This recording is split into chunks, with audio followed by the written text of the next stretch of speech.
Hi, welcome to Unit 4 in ESLG 489.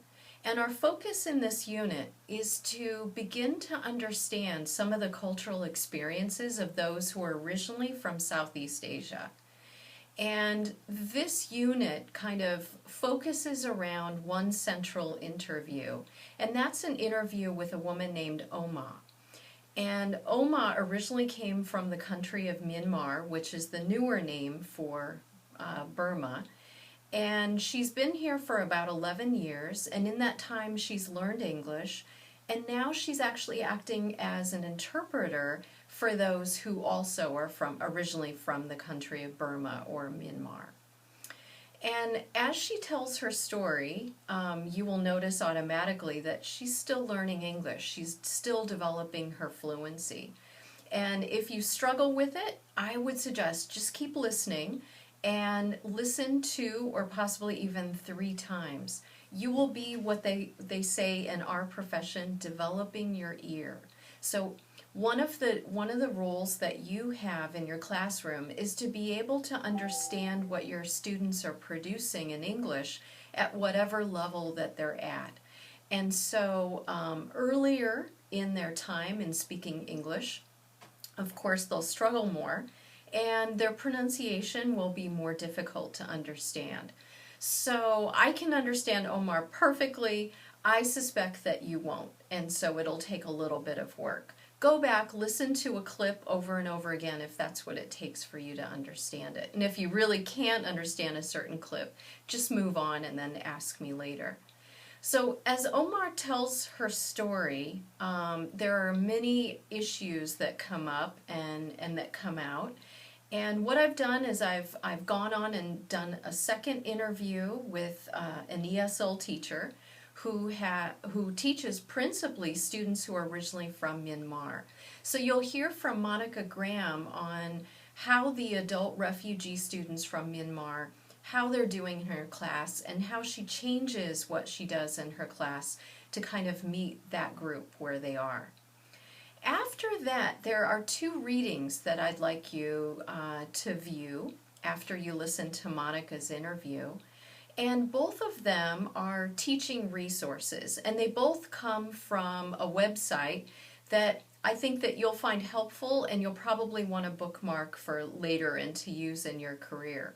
Both of these pieces look at kind of if someone is a refugee or an immigrant, how might their experience be a little bit different?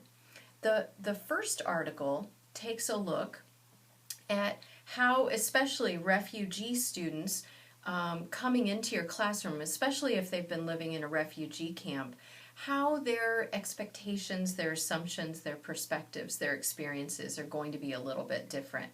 So it gives you a sense of maybe also what are some teaching strategies you could use to meet them where they are.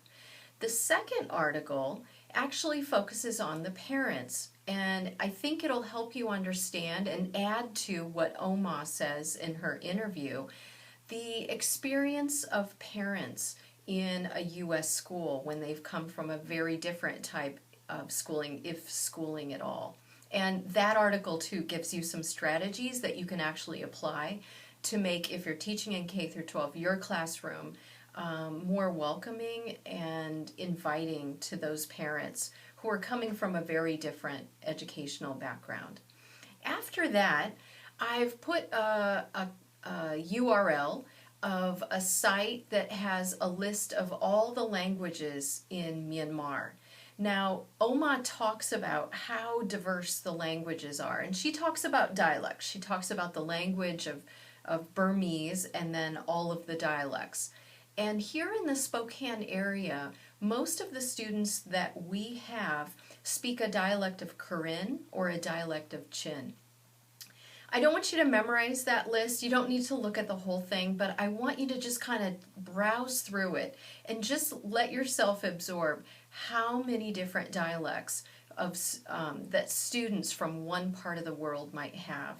And I'm hoping that if that list does nothing else, it helps you to kind of have an appreciation of how carefully we have to make sure we have the right interpreter for a family.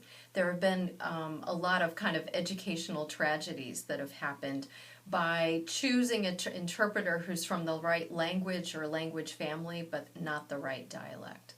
So I hope that that list kind of gets you thinking about that a little bit.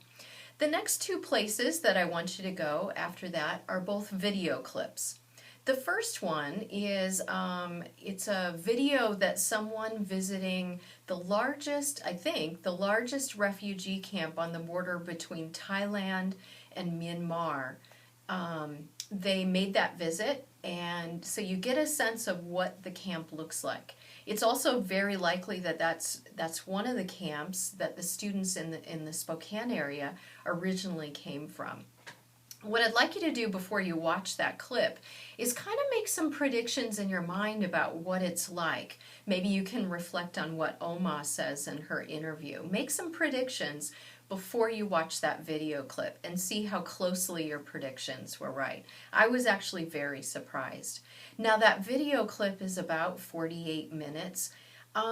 If you don't want to watch the entire thing, the points that I suggest that you watch are the first 20 minutes where you just kind of get a walk through the camp. And then also at about minute 30, you get a view of students heading off to their school. And the narrator tells a little bit about how school works there. So that might be of great interest.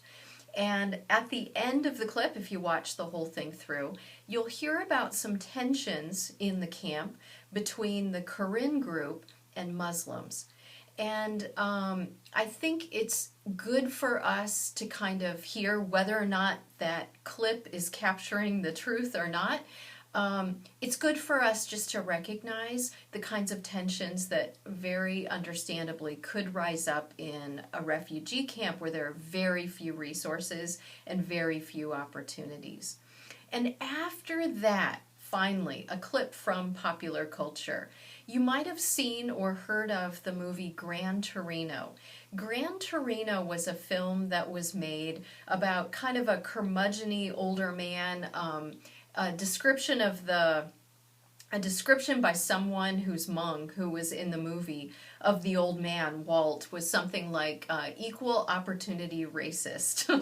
So he's not all that pleasant, but his neighborhood is now has a lot of people from the Hmong community. And so in this clip, he's invited to join a party that's going on, and he enters one of the Hmong homes. And in that very brief, it's only 5 or 7 minute clip, you get some highlights of a few pieces of Hmong culture. Now notice I'm talking about Hmong. I'm no longer talking about those originally from Burma. The Hmong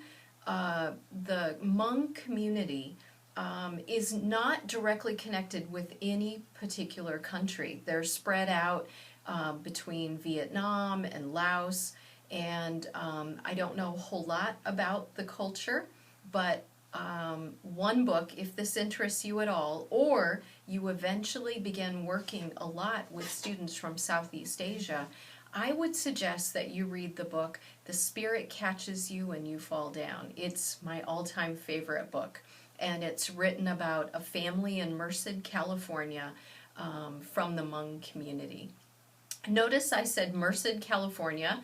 The Hmong population in the U.S., it's very interesting. There are 2 cities in the U.S. that have most of the Hmong community and Merced, California is one of them, and there's a city in Minnesota that has the other largest population.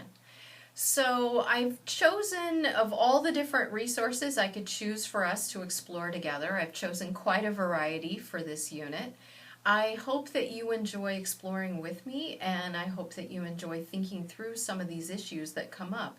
It's also possible, as you're listening to Oma or as you're going through these other resources, you might notice some additional issues that you can raise, and then we can discuss in our discussion space. So I'll see you there. Enjoy the unit.